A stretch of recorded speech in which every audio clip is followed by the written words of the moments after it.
Shalom, aloha from Hawaii. My name is Fidel. Welcome to my humble home. See? It's my computer, but the screen is fixing. It's my home page.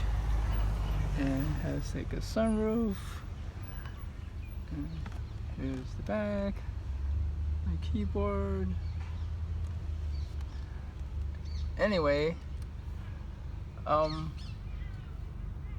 I just want to start off by telling you a little bit about myself, and so and to tell you how I got to where I'm at right now. Anyway, I was born in Hong Kong to a Taiwanese pastor, but raised in Southern California most of my life.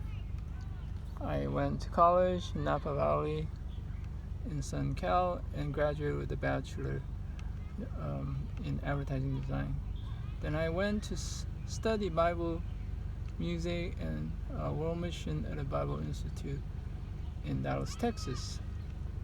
During the time at this Bible school, when I encountered some very difficult and strange situation with a Korean couple, Yahweh God of Israel gave me a bonus that I never had before. It was at this time God also opened my spiritual eyes to understand the vital importance of Israel to the world at large and his people in order to redeem and save us all. That was when I started seeking out to connect with Jews.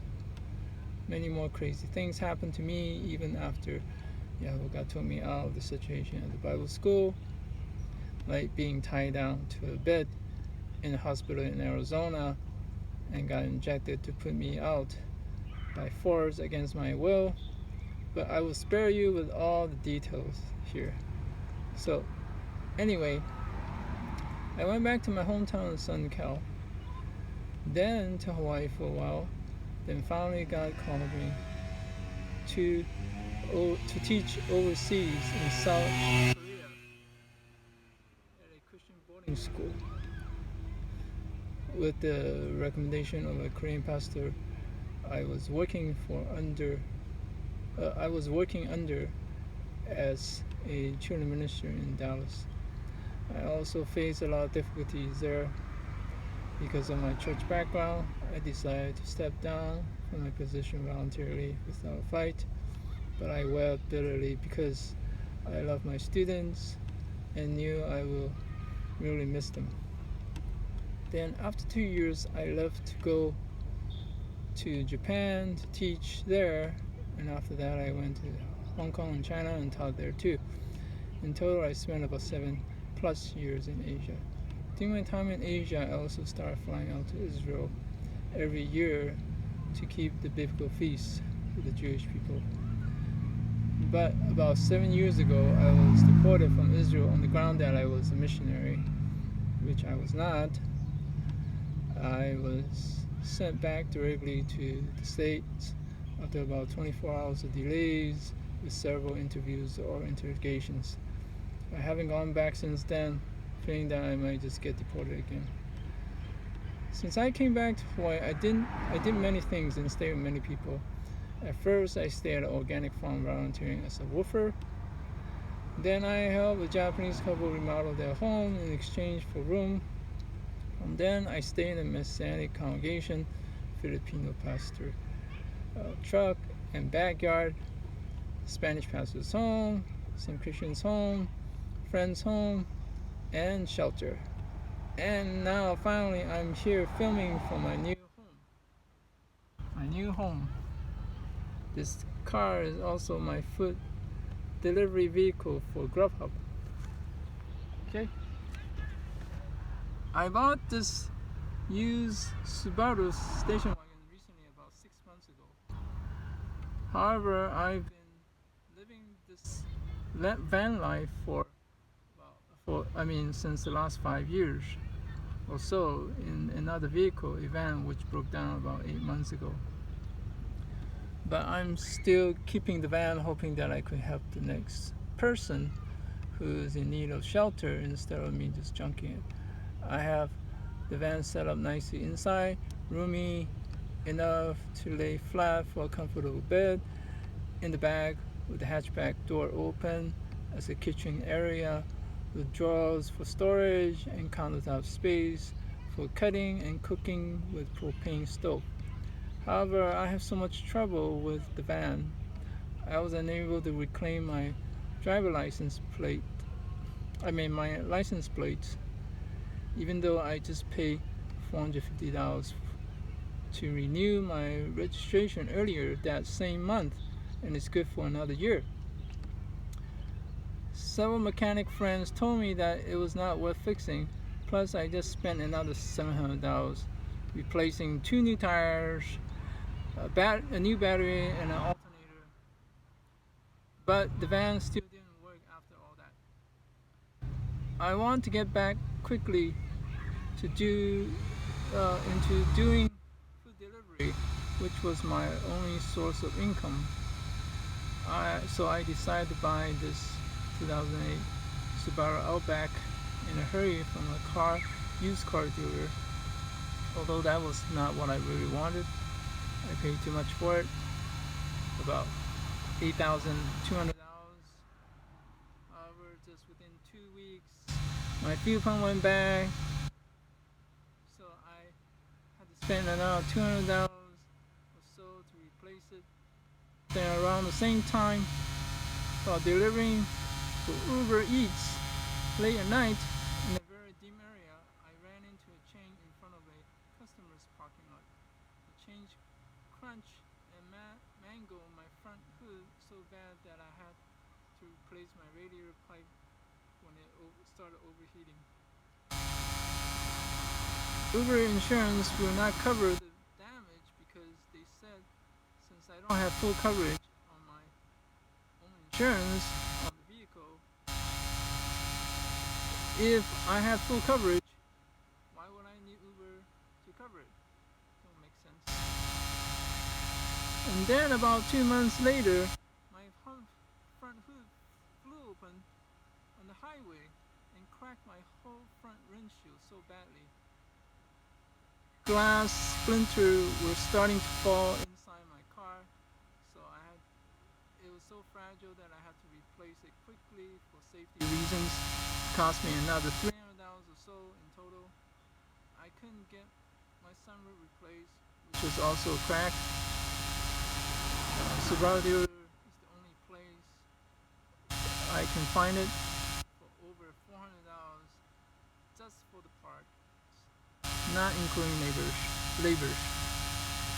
I already spent close to $9,000 on my credit card for purchasing and repairing just within the 2 months from the time I purchased this car. I didn't want to spend more. I didn't show you my front hood. It was all concaved from the hard impact, and I had to pop it back out with the help of a friend. Hold on.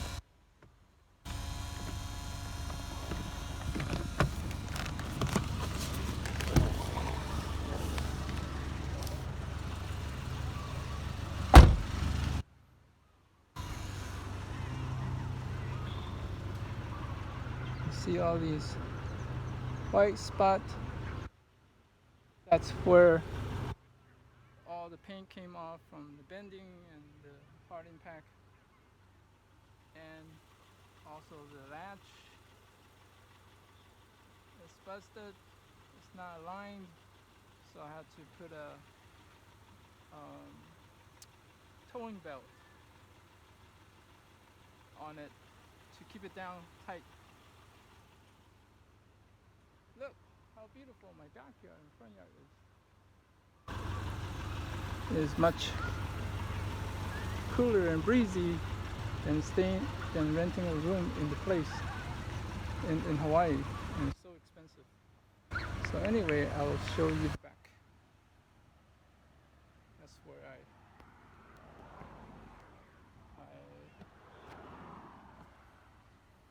pop it open.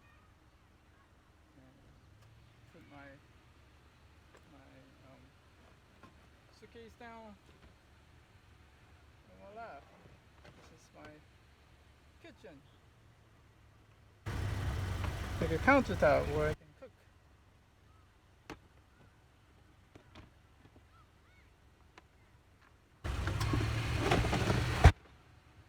So anyway, getting back to the subject. Hold on, let me get back into my car.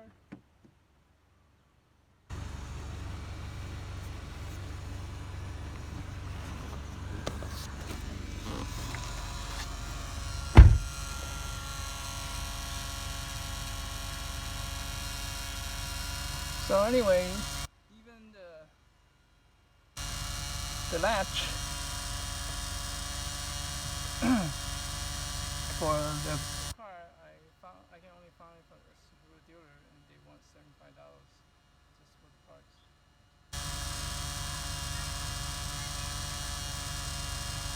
Anyway, getting back to on the subject of food delivery, I started various food delivery services around the same time, around a year to a year and a half ago. At first, I liked DoorDash, then Uber Eats the most because they have so much business all day long that I get orders continuously without breaks or dead times. But the pay per order is generally quite low. Even though Grubhub don't have a lot of customers in Hawaii to keep me busy all the time and have a lot of dead times, I really like the fact that your company compensates us a lot per order, similar to Bike Squad also. However, I would choose Grubhub over Bike Squad anytime. I really like the fact that your app always shows a map from the restaurant where I pick up to the customer where I drop off. This is a very helpful feature and courteous on your part, allowing us to decide if it's worth our time and money. Whereas Bike Squad doesn't show you anything except the expected pickup and drop off times. Oftentimes, even though the pay amount seems to be a lot, but they have me run the delivery all the way to the other side of the island. I feel like they just trying to take advantage of people by not revealing the information on how far the delivery is. Plus, I was so upset with Bike Squad. Once they had me run out to somewhere like an hour away from where my place is at to pick up an order, but I was not able to complete the delivery because I was not able to get into the military base. They had not a person from Bike Squad come to pick up my order and did not give me any compensation, not even partially. I was the one who did most of the work, waiting, picking up, and delivering the order up to the gate at the military base. But they gave every penny to the other person who just picked the order up from me and take it into the military base, which was at most only about 5 minutes drive. I chatted with the care support agent through messaging.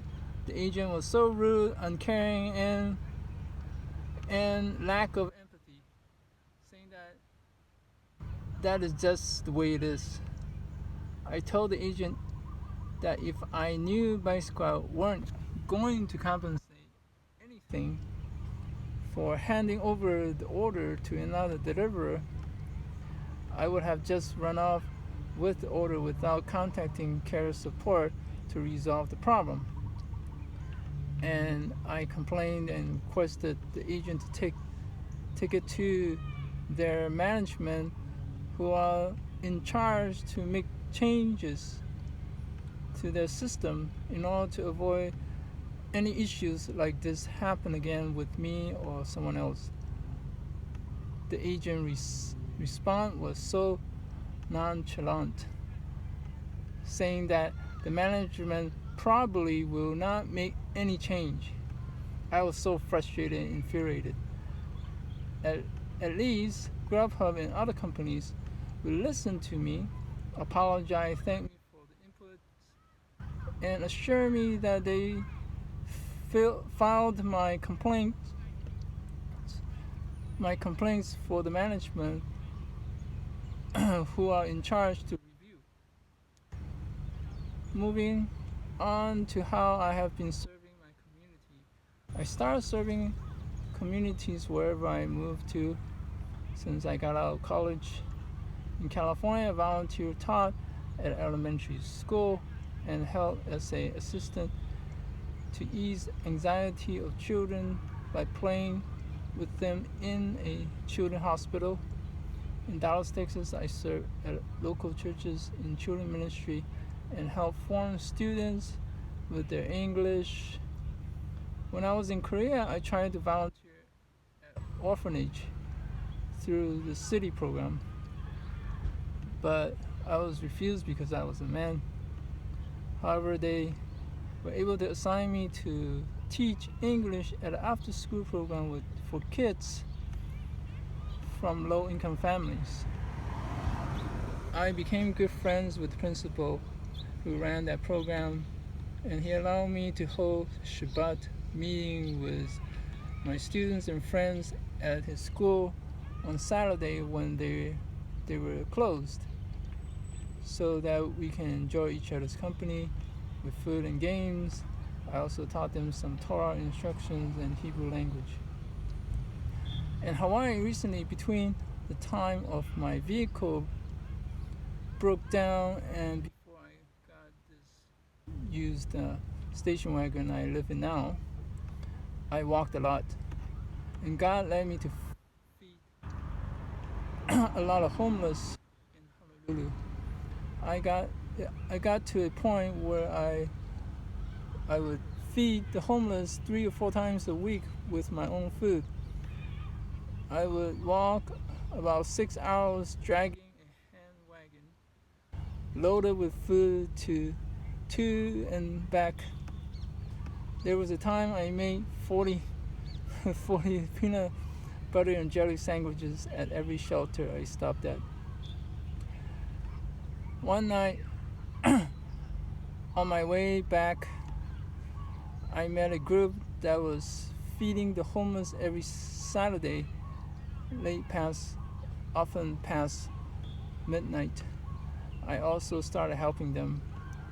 At the church where I parked and lived in my van, they have food bank 3 or 4 times a week. Oftentimes, no one come to pick up the food, and they would just trash all the leftover food. More than half a truck full of pallets of food. I couldn't stand it. So when I got my station wagon, I started picking up a lot of food from the food bank, cooking them in my van, and passing the food out.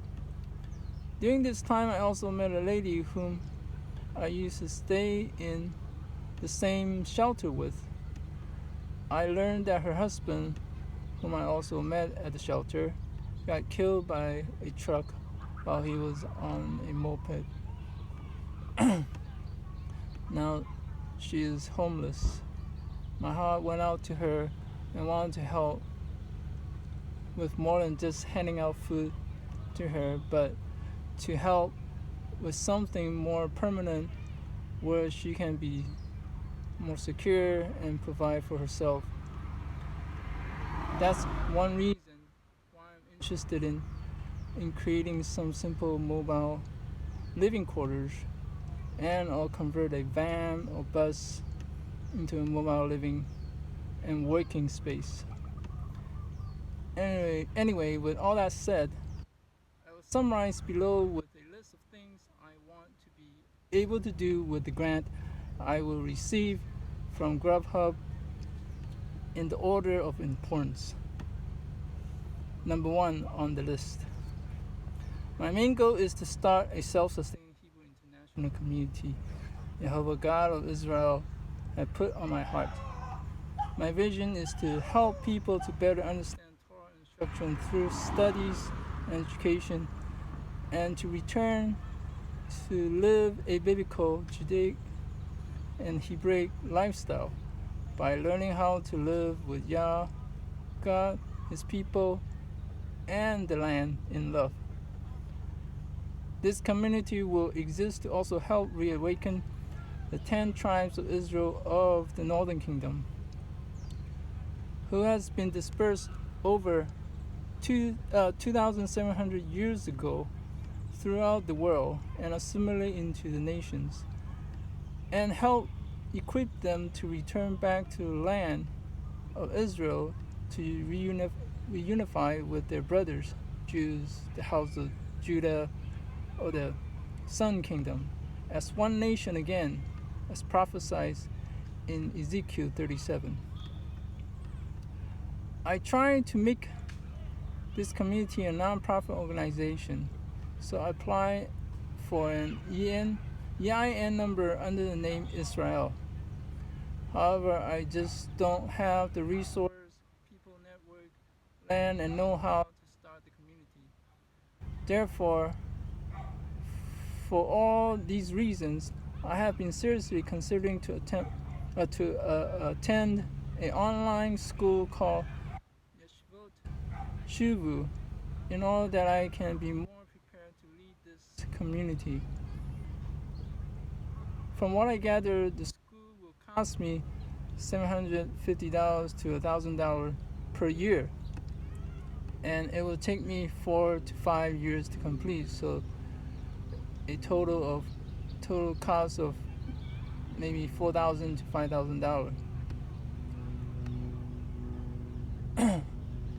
Number 2 on the list: make portable mobile homes on wheels for homeless and low-income people with recycled materials like corrugated plastic or cardboard of political signs, bike wheels, and frames. Perhaps it will not cost anything for the materials, or a maximum of $200 I'm estimating. I need a portable mobile power station with solar panel that will give me enough electric power to work remotely on these projects. I also will need some basic tools to do some carpentry and construction. I'm estimating the power station with solar panel and some basic tools to be about $4,000. Number 3 on the list: import or buy K-vans, K-trucks, delicas, or buses. These vans will cost a minimum of $6,000 each. Then convert them into eco-friendly campers on wheels with recycled materials. To start off, I will convert one van for myself to live and to work in, then expand to make a fleet of vans for others in need as their own mobile living space, working station, working studio, and even food delivery service like Grubhub. I'm guessing at around $4,000 for the materials for each conversion. As I mentioned earlier, I will need here also some basic tools to do some carpentry and construction, and the portable mobile power station with solar panel, which will also be for my personal use living in my converted camper. Number 4 on the list: purchase land in Israel, Hawaii, or elsewhere to start the self-sustaining Hebrew international community. I need building materials like bamboo, ram wall, adobe, cord, gum, mycelium, coffee husk, newspaper, or other organic or recyclable material good for building eco-friendly tiny houses. As I mentioned earlier, I also need here some basic tools to do carpentry and construction, and a portable mobile power station with solar panel, which will also be my personal use living in my converted camper. I need seeds, soil, and worms for planting. Interested in also aquaponics and similar method for effective nutrient planting indoor and with mobility. At first, I had in my heart to start the community in Japan. One of the reasons is because of my discovery how similar Japanese language, music, culture, and religion are with the accounts in the Torah and Tanakh, what Christians call the Old Testament. Now that I returned to stay in Hawaii because of lack of proper visa to stay in Japan long term, I thought of also purchasing cheap land on the big island where lava flowed. However, the Spirit of Yah God prevented me from doing so, and I felt like it is pointing me to buy land in Israel. I found land where kosher farmers cultivate olives in the Galilee area in Israel, where the people can buy small parcel of land and receive profits also from the olive harvest. Then I read the details, and it seems like it's only for Jews inside or outside of the land of Israel will qualify. I asked Yah God, what can I do? I thought about conversion sometimes. So anyway, in conclusion, I just want to say thank you so much for you all for taking your time to watch this video and listening to what I have to say about my vision and purpose in life. I hope to hear from you soon. Bye.